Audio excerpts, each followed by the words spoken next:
Hello, this is Dion from RIT class.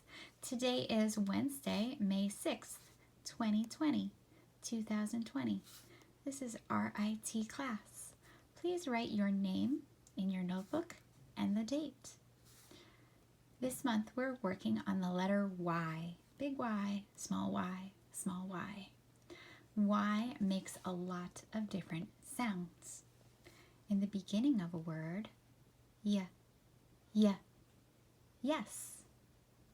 yellow. At the end of a two-syllable word, it usually sounds like E, happy, baby. At the end of a one-syllable word, it usually sounds like I, my, cry.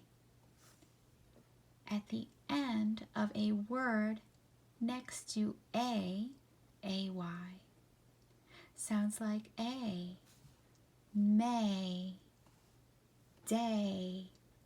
Today is Wednesday, May 6th, 2020. May, day.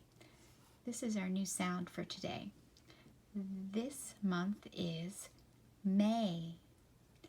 Mother's Day is the second Sunday in May. This year it is May 10th. May 10th. Have a nice day. You too. Thanks for watching. Bye.